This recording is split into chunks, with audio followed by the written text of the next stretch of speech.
nastal ta muzej? Ja, v Evropi prej še nismo imeli muzeja, ki bi pokrival evropsko zgodovino.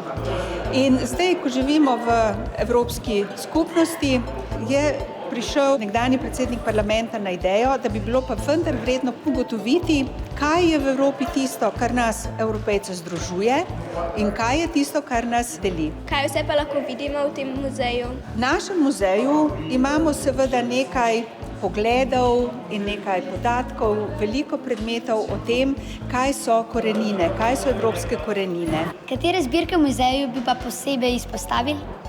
Mi imamo kar precej svojih predmetov, ampak okrog 1000 predmetov na naši stalni postavitvi je prišlo iz več kot 200 muzejev. A je to edini tak muzej v Evropi?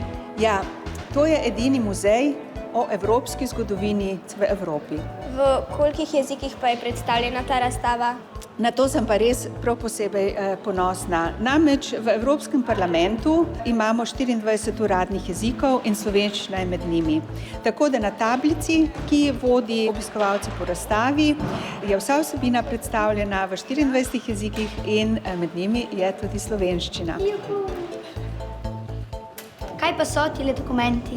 Tistle tamle, ki je datiran z 10. junijem 1996, ki ga je podpisal predsednik vlade takratni, dr. Janez Drnovšek, govori pa o vlogi Slovenije za pridružitev Evropski uniji.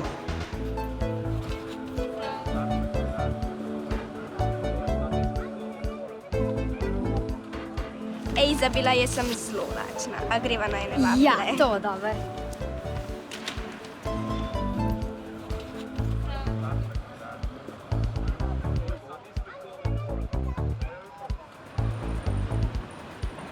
S'il vous plaît. Bon appétit. Kako so lepi. Veš, da so vafle pripravljene že v srednjem veku? Ja, sem slišala, ampak sam takrat, kadar so bili kakšni cerkveni prazniki. No, še sreče, da so zdaj tako popularni, da jih dobiš na vsakem koraku.